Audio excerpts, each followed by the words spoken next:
Bom, gente, agora eu tenho um prazer imenso de trazer e apresentar como convidadas duas professoras muito queridas e pensando certamente aí no Dia do Professor, que celebramos agora, dia 15, penso até que não poderia deixar de registrar a data e trazer aqui comigo duas professoras aí muito queridas, a Simone Renata Barbosa Barbosa de de Souza, Souza.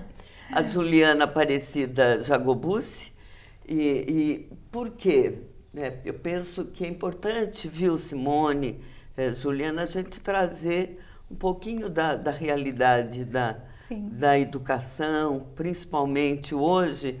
E, claro, é a educação e o professor, não é? sim, claro. E por quê? Simone foram 31 anos, não é isso, De, na sala de aula sim, e aposentou-se faz 5 anos. 5 anos. E Juliana, isso na rede pública Pública, municipal, municipal. sim. E Juliana, que me contou, está há 18 anos aí na rede municipal, não é isso? Sim.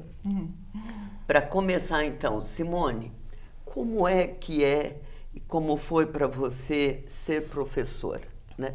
É, e você, inclusive, que representa aí, é, digamos assim, umas duas, três gerações Sim, de professor com alunos. Você até comentou que tem seus netos, sim. né? Como é que é? Como é que foi ser professora?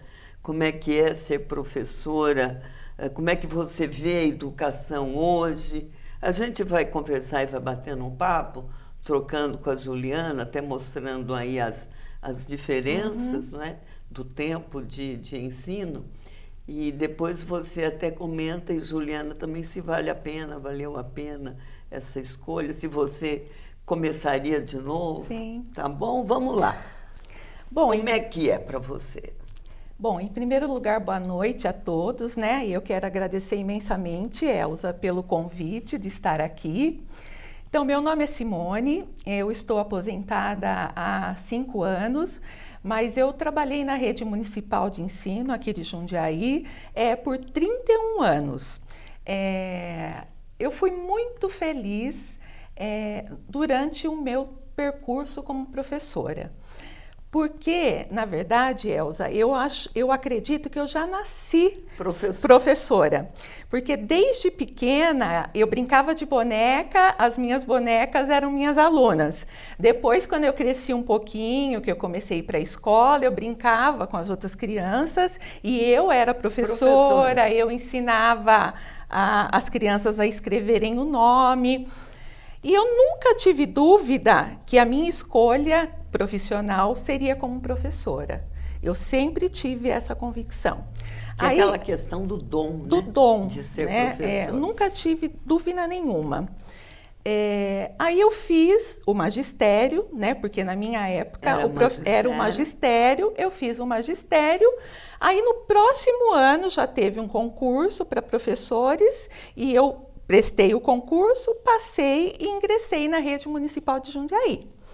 Na rede municipal de Jundiaí, como você disse, eu trabalhei por 31 anos. Mas, na verdade, não foram 31 anos de sala de aula, porque eu trabalhei por 20 anos em sala de aula e 10, 11 anos eu estive na coordenação pedagógica. Entendi. A gente não deixa de ser professora na coordenação pedagógica, mas assim... E aí até na coordenação você lida com os dois lados. Sim. Com o professor e com o aluno. Com o aluno e com as famílias também. Com as famílias. Né? Então, eu encerrei a minha carreira profissional muito feliz, porque assim, eu subi, né, degraus dentro da minha própria carreira. Os desafios foram imensos, né? Existiam desafios há 5 anos e continuam existindo, é claro. Mas eu posso dizer que eu fui muito mais feliz do que infeliz na minha profissão. Na sua profissão. Juliana, e você? O que você pode contar para a gente? Você que é mais jovem, tem filho, você comentou. Tenho. 18 anos, né, no ensino municipal, né, na rede municipal. Como é para você ser professora, estar professora? Boa noite a todos que nos assistem. Eu comecei, como a gente já acabou de ouvir, né, desde pequena. Só que a minha realidade foi um pouquinho diferente, porque eu sou a caçula de 4, né, meninas, e eu não podia ser a professora. Eu era aluna. Você era aluna, Eu era né? aluna. E quase sempre... que obrigatoriamente, né? Sempre comecei já desde pequena com aquele olhar, mas por que eu não posso, né, ser a professora? E eu queria tanto, e as minhas irmãs que eram as professoras. E eu fui aprendendo assim com elas. Minha mãe sempre junto conosco, nos deveres de casa, e eu tinha, nos 14 anos já na minha mente, o que eu queria fazer. Também ingressei no magistério. Ser professora. Que era ser Ou professora. seja, eu estou aqui com 2 professoras por opção. Por opção. Por opção. Que realizaram-se na vida, né? Com um sonho, uma conquista. Eu ingressei em Jundiaí há 18 anos atrás como professora e hoje eu não me vejo fazendo outra coisa. Então, a gente no dia a dia de sala de aula, a gente tem ali todas aquelas crianças olhando para nós, né? Podendo se inspirar em nós, como um dia nós inspiramos também em alguém. Exatamente. E muitas dessas crianças, elas se inspiram no professor e falam, olha, eu quero ser como ela, não é isso? Sim. Por isso também, além da paixão que se tem, a responsabilidade. Eu lembro, claro, fui aluna, estudei na rede pública, né, na estadual, nos tempos em que o ensino público na rede estadual era realmente referência, principalmente em Jundiaí, nos tempos do Ana Paz, do GEVA, do Instituto de Educação, do Gandra, com grandes professores. Eu não esqueço-me de nenhum deles. Mas tinha uma professora, a professora Erieta Franciscone, inclusive mãe da Carla, que é médica, mãe do Júnior Franciscone, que inclusive é diretor do CIESP, FIESP. Quando ela era nossa professora de português, eu aprendi muito com ela, a ser quase que, ela exigia quase que a gente fosse perfeita na redação. E tinha uma característica da professora Erieta, eu sempre encontro com ela e a gente brinca. Ela chegava na porta da sala, todo mundo tinha que levantar. Levantar era uma forma de saudar o professor com respeito. Eu pergunto, e hoje? Hoje nós temos uma realidade diferente, né? Não tem essa, né, formalidade. Né? Mas o respeito, eu acredito que a gente vai conquistando no dia a dia, né? Através do vínculo que a gente cria com a criança. Então, aquela criança, ela tem um vínculo com o professor de uma forma diferenciada, que já não tem, né, esse olhar rigoroso, né, de ter que levantar, né? Eu já passei por isso também, né? Inclusive, quando você não levantava, você tinha que ir para a direção depois, já passei por isso. Mas hoje eu vejo que a criança tem em nós também uma referência. Então, ela não vai se levantar, não vai se curvar diante de nós, mas o fato dela nos ouvir, né, no dia a dia, estar ali com as suas atividades, querer, né, conquistar a nossa atenção através, né, levanta a mão e fala, e traz para ela a realidade dela, né, para o nosso dia a dia, compartilha em momentos de roda de conversa, esse respeito, esse vínculo que tem hoje, né, é diferenciado, mas ele existe no momento, né, em que aquelas crianças estão ali no dia a dia, né, as famílias confiam a nós, os seus filhos, que eu digo, é o bem mais precioso que nós temos, né, e a responsabilidade é grande. Então, ali no dia a dia, esse respeito, esse vínculo vem de outras maneiras. Entendi. Professora Renata, a gente ouve todos os dias, sem exceção, também o questionamento para a Juliana, mas todo dia da violência, do assédio, da agressão, dos desafios que os professores vêm enfrentando na sala de aula todos os dias. Eu ouço professores se queixando, olha, eu vou abandonar, o meu estresse, a minha saúde mental se agravaram em razão da sala de aula do aluno. O que vocês me falam a respeito? Ou existe uma diferença entre o ensino público municipal e o ensino público estadual. Sendo que, só para completar, a meu entender, o currículo, a grade, pelo menos conforme orienta o MEC, tem o mesmo parâmetro. Sim, Elza, o currículo é o mesmo, né? Que a gente segue a BNCC. Em primeiro lugar, gostaria de parabenizar a Juliana, porque ela foi perfeita na colocação dela, porque, de fato, os tempos mudaram, mas tudo se transformou, e aí não tem como a escola também não mudar, né? Na sua época, o professor agia bem como o professor autoritário, o autoritarismo. Então, as crianças, os alunos, faziam essa determinada coisa por medo de uma punição, por medo de que se tirasse nota. Hoje em dia, como a Juliana colocou, nós temos o professor como mediador na transformação da informação em conhecimento.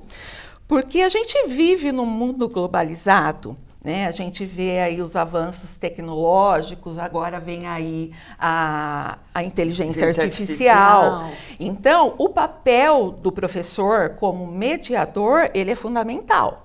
Porque tudo está aí, elas vão ter livremente. Mas como esse aluno que está em formação vai transformar todo esse conhecimento, essa informação em conhecimento? Então, o professor é fundamental. E o professor é aquele mediador, é aquele parceiro, como a Juliana disse, que está sempre junto mesmo. É um trabalho de lado a lado, não pelo autoritarismo, mas como respeito. Então, a criança vê no professor um ser respeitoso, que bacana, eu quero seguir. O que torna a responsabilidade do professor ainda maior. Né? E desafiante. E desafiante, porque não é fácil. Não é fácil. Eu ouço muito, né? Claro, e vocês também ouvem, os nossos telespectadores com certeza também, que hoje, nesses tempos, temos a seguinte situação: muitas mães, muitos pais estão transferindo para o professor o dever de educar os seus filhos, né? Aquela confusão, não sei se a gente pode vocês podem falar com propriedade, se é confusão entre ensinar, que é a responsabilidade do professor, e educar. O que vocês podem me falar a respeito? Juliana, você que está aí, mais jovem na função. Eu acredito que as gerações estão diferentes, foram mudando ao longo do tempo. Né? Uma turma que eu tive há 10 anos atrás tinha outro perfil em relação à turma atual, ou até mesmo do ano passado. Né? As gerações foram mudando, né? E eles têm muitos interesses hoje tecnológicos. Então, o professor está se reinventando, ele está se inovando, ele tem buscado metodologias assim diferentes para atingir aquela criança, para atingir aquele aluno, né? Quando a gente tem um desafio em sala de aula, a gente começa a buscar ferramentas que vai nos auxiliar no dia a dia. Então, eu como professora, e eu vejo muitos colegas hoje, né, na rede municipal de Jundiaí, que se dedicam ao máximo para trazer esses alunos à realidade. Então, é muito importante, eles têm acesso, a gente sabe, né, que hoje a tecnologia, os jogos estão ali na palma da mão. Está à disposição. Sim. E a gente tem que trazer isso com foco e direcionar de forma, né, consciente. Então, o proibir, né, o limitar já não é o caminho. Então, vamos pegar essas ferramentas que eles têm, né, de acesso tecnológico, os interesses que eles têm e trazer de forma que vai auxiliar na sala de aula. Orientando, porque às vezes ele tem um acesso, né? Ele tem outros interesses, mas ele não sabe direcionar. Entendi. Então, como ela disse, o professor mediador vai trazer essa possibilidade como foco. O currículo é igual, o currículo a gente segue, tem a BNCC, né?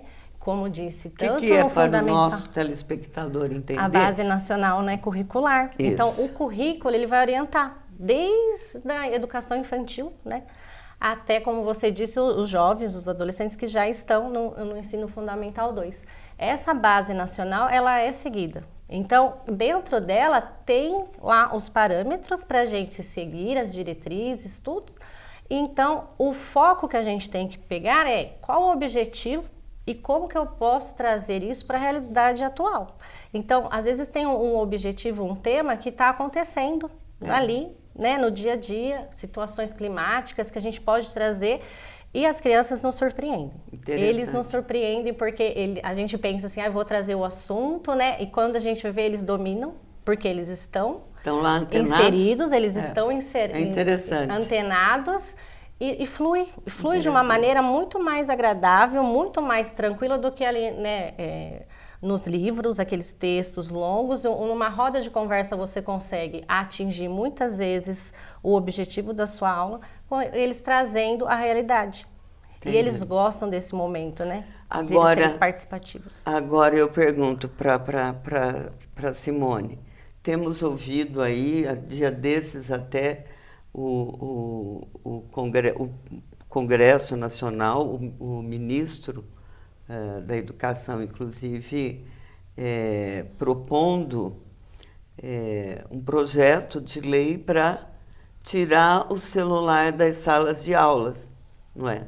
Como é que vocês veem e claro, isso em todo o país. Claro, a gente já sabe que São Paulo, que algumas escolas, por exemplo, da rede particular, estão lidando de uma forma diferente. Porque muitas escolas têm lá os computadores, os notebooks, mas nem todas. Então, ele entende que precisa tirar um pouco esse celular, porque a criançada chega na sala de aula, não faz outra coisa que fica lá nos joguinhos. Vamos lá conversar um pouquinho a respeito. Então, Elza, quando você toca nessa questão, a gente esbarra em várias questões, né? A questão é complexa, cheia de dobras, como diz o educador Morin. Porque o proibir não adianta. Como ela comentou. Como ela comentou. O que falta é o professor, né, o gerenciador ali da sala de aula, o mediador, né, com sua equipe gestora, saber como direcionar essa tecnologia. A gente já teve, eu trabalhei muitos anos numa escola de tempo integral, né, que os alunos faziam pesquisas por meio dos seus celulares, mas tudo era conversado, estabelecido, e aí através desse vínculo que a Juliana falou, dessa confiança que o aluno tinha do professor, ele sabia que ele podia pegar o celular para um fim educacional e que não era para ficar mexendo em outros horários. Então, eu, Simone, dependo do ponto de vista que a proibição, tudo que a gente proíbe, a gente sabe que não é legal, né? Atiça mais. Mas, assim, que fosse direcionado para um uso produtivo. Só que para a gente ter esse uso produtivo, a gente precisa de alguém que direcione. E o professor, muitas vezes, ele não está preparado para isso, né? Então, a gente esbarra em outra questão, que é um dos desafios da educação atual, que é a formação de professores, né? Então, a educação hoje, eu vejo que ela avançou muito da educação de quando eu entrei lá na escola. Quando eu estudei. Né? De quando eu estudei. Mas, assim, ela ainda tem desafios seríssimos, né? Um deles é a formação de professores, outro é a violência, que você pontuou, que está muito mais acentuada. Outra é a questão da desigualdade social, porque a gente tem escolas aqui na nossa região que são, né, graças a Deus, muito bem amparadas tecnologicamente. Entendi. Mas a gente vê escolas no Nordeste, por exemplo, que não tem banheiro, não tem teto, não tem porta. Então, essa desigualdade no Brasil é uma questão que precisa muito ser resolvida. E o currículo é o mesmo, né? O currículo é o mesmo. A orientação é o mesmo. É a mesma para o aluno e para o professor. Sim, mas aí vai depender das questões de recurso, né, do gerenciamento desses recursos. Então, se torna difícil por conta disso, Exatamente. né? Agora, como isso vai ser gerenciado, se vir como uma normativa, né, do presidente da República, aí nós vamos ter que ver como é que vai ser. Como é que vai lidar com essa situação, com né? o tema, né? Eu vejo a tecnologia hoje como uma ferramenta mesmo de estudo. Né? É muito mais simples, muitas vezes, você apresentar um conteúdo através de um vídeo explicativo, que eles vão prestar atenção. Tem desenhos que trazem algumas questões de meio ambiente que vai envolver as crianças de todas as faixas etárias, e eles vão fazer essa reflexão através da tecnologia. Entendi. Então, é uma ferramenta de estudo, sim. Entendo. Eu acredito que sim. Como ela disse, cabe assim, o direcionamento. Né? Você está em qual escola? Eu trabalho na EMEB João Luiz de Campos, período integral. Atende E as aí, crianças em período integral. Isso, e qual no ensino fundamental? Fundamental 1 com terceiro ano. Ah, Entre com 8 terceiro e 9 anos. Tá. Que eles têm ali a ferramenta da tecnologia diariamente na sua realidade. Exatamente. Eles fazem o acesso na escola, eles têm a sala de aula deles online, que eles podem acessar os conteúdos estudados por meio de vídeos que são disponibilizados, jogos. Eles têm livros em plataforma de estudo para que eles acessem já com o seu e-mail, com o seu login, senha, Isso, com criança, essa autonomia. nós estamos falando Crianças de pequenas. crianças com quantos anos? 8, com 8, 9 9 anos. Eles têm esse acesso. Então essa é a nossa realidade. É a realidade. Né? E, como eu disse, eu tenho uma filha na rede municipal. Ela tem o e-mail dela, a senha dela, ela tem o login dela. Ela memorizou porque ela está ali um hábito dela de estudo. É a ferramenta dela de estudo. Então, ela quer fazer essa leitura, ela tem tarefas na plataforma para ela acompanhar, gravar áudios, para ela ver como está a leitura dela, para a professora ver, né, como que está a leitura dela. Nessa plataforma tem muitos livros, muito que assim, a gente, né, como mãe, quer dar no livro, quer comprar, e num dia quer um, já terminou de ler, quer outro. E lá tem essa plataforma que ela consegue acessar, fazer a leitura. Tem o nível já que está de leitura, então a mesma plataforma vai indicar para que o desafio aumente, para que a linguagem dela, né, se evolua, se desenvolva. Faz testes, quiz. Ela, meu quiz hoje eu acertei. E ela tem esse nível de leitura que ela quer se desafiar. Então, não vai depender de mim como mãe, porque muitas vezes a gente está ocupada fazendo alguma coisa e a criança está lá, né, lendo, fazendo. A professora não consegue ali, durante a aula, auxiliar. É cada um. E ela quer se desafiar. Então, eu fiz o quiz, eu fui bem, meu ponto vai aumentar. Entendo. E eles têm uma pontuação, uma classificação. E já desde pequeno eles são, né, bem competitivos. E ela quer buscar o auge. E ali ela consegue, com a tecnologia, desenvolver. Agora, eu falava, antes de começarmos o programa, Simone aposentou-se, mas está fazendo uma especialização em educação especial, para poder, daqui a um tempo, estar desenvolvendo o trabalho. Aí eu até pergunto, a educação, além da tecnologia, a inclusão também é um desafio, não é isso? Sim, a inclusão é um desafio, mas o meu ponto de vista é que ela precisa acontecer. Né? Só completando um pouquinho o que a Juliana falou, olha que bacana essa questão da filha dela que ela colocou. A escola utilizando um recurso que vai transpor para a vida, né? Isso que é o transpor os muros da escola. E isso tem que acontecer, porque na pandemia, por exemplo, as entrevistas de emprego era pelo celular, né? Videoconferência. Então, não tem mais como a gente fugir disso. Não dá. Então, a escola é irreversível. Tem que transpor seus muros, né? E isso é super bacana. Então, a inclusão é um desafio, né? Mas, assim, eu vejo a inclusão como um avanço enorme.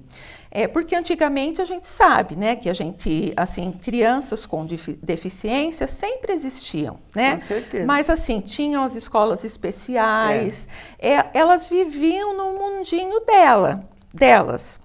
Hoje em dia, elas vão para a escola. Tem uma integração. Tem uma integração. E quando a gente tem um caso de inclusão, vários. Né, casos de inclusão na escola, é bom para a criança que está sendo incluída, né?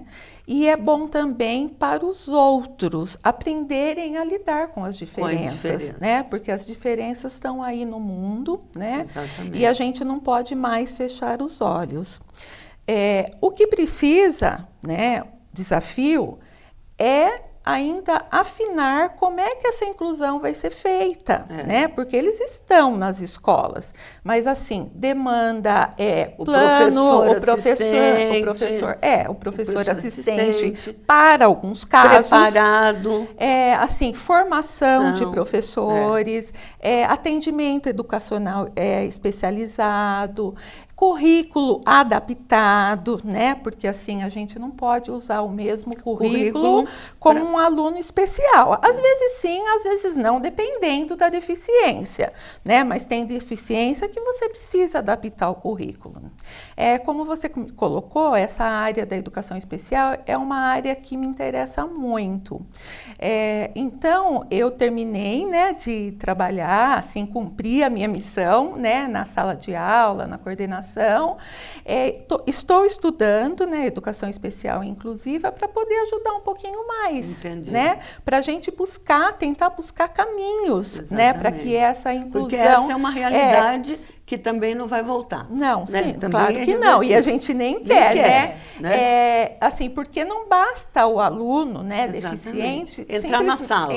Simplesmente estar na tem sala. Que interagir. Isso não é inclusão. Não é inclusão. Inclusão é que ele esteja na escola e que, de fato, ele aprenda, né?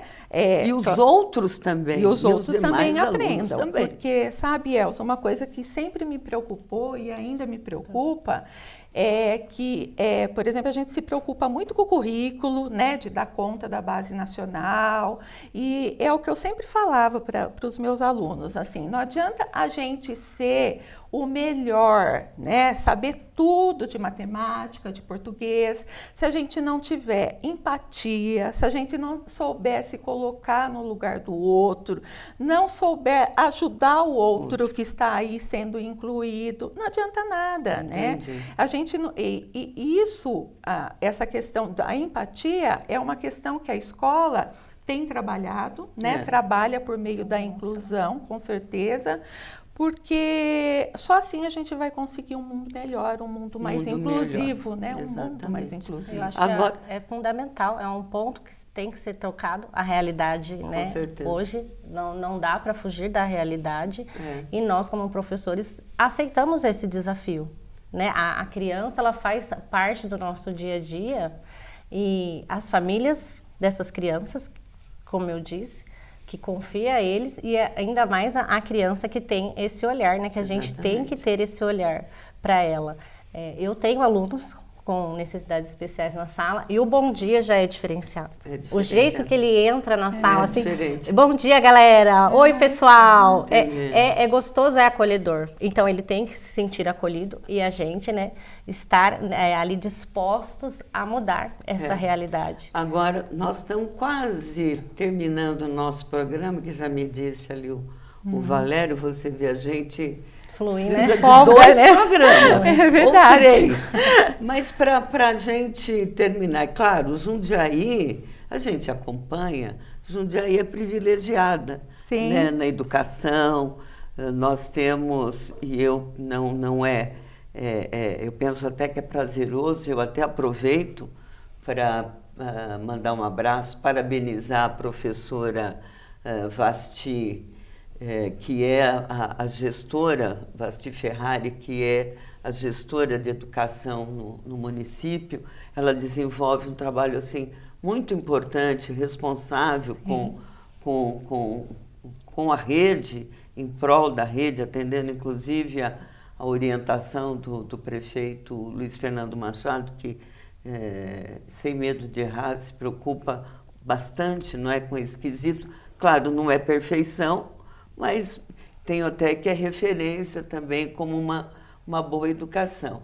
Então, até por meio dela, eu aproveito para enviar um abraço para todos os professores e tudo. Mas aí eu quero, antes de terminar, professora Simone, professora Juliana, assim, em 1 minuto.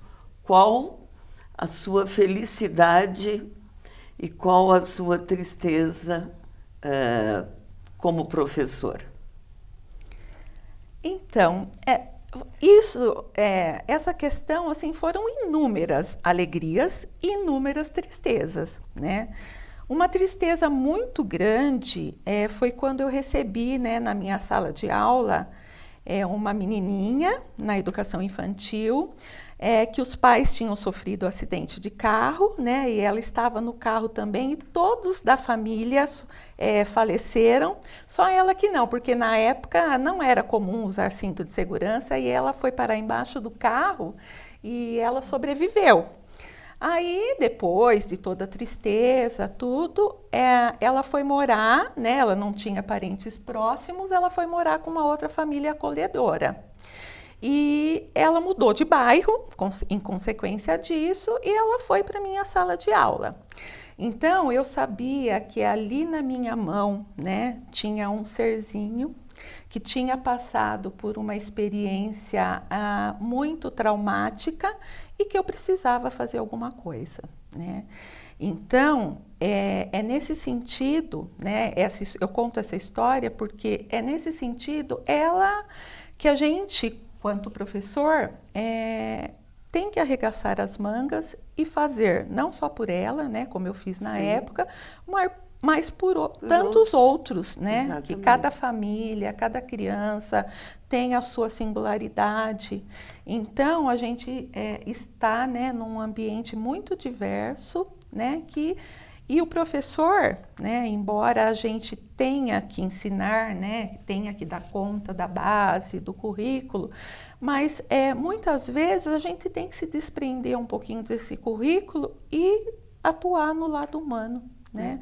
Colocar o seu lado humano para socorrer uma criança ali que muitas vezes até a gente sabe que sofre abusos, então é bem complicado. E de alegria, assim, foram momentos inúmeros também, né? Não dá nem para pontuar, mas assim, um momento que me fez muito feliz e até chorei de felicidade, porque eu sempre fui professora alfabetizadora. E a gente já estava acostumada, né? Um se alfabetiza, o outro se alfabetiza, todo mundo vai ali, né, se alfabetizando. Mas eu tinha, né, na época, uma aluna, né, deficiente intelectual, né, não era mais pro moderado a severo, mas eu nunca deixei de acreditar que ela era capaz de aprender, né? Assim como todos os outros, porque toda criança tem capacidade de aprender. E um dia ela leu para mim. Entendi. Quando ela leu para mim, você ficou eu desmontei, né? Porque assim foi uma alegria imensa de saber que todo aquele esforço que eu tinha feito valeu a pena, né? Eu vejo. E o seu momentos de alegria. Eu acredito que esse momento é de grande alegria, de estar aqui, de ter esse reconhecimento no Dia dos Professores, de poder falar pelos meus colegas. Então, a alegria é você saber que a sua escolha, né, aos 14 anos, hoje, né, tem os meus frutos, porque eu sei que todas as crianças que passaram ali pela minha sala de aula, que um dia estiveram, né, junto comigo no dia a dia, sentiam a alegria, a realização que eu sinto. Então, através desses momentos pequenos, né, a gente está no momento de muitas mudanças, a educação se transformando, a gente como professor se renovando, se inovando e saber que aquela escolha deu certo, que eu colho frutos até hoje dessa escolha. É bem legal. E que esses momentos de alegria superam qualquer estresse, aquele momento, aquele dia ruim que você tem, que Acredito que todos os profissionais passam por dias ruins, dias difíceis, mas que esses momentos de alegria, até num bom dia mais animado, numa cartinha legal que a gente recebe, né? Dia 15 eu sei que vai ver várias cartinhas, que eles se preparam para aquilo com carinho. Sim. Então, a gente sabe que foi um sonho que aconteceu e hoje você está colhendo os frutos e não me vejo fazendo outra coisa. Então, é a alegria, é a felicidade, é a realização. Ou seja, são duas professoras que nos trazem uma mensagem muito importante para o Dia do Professor.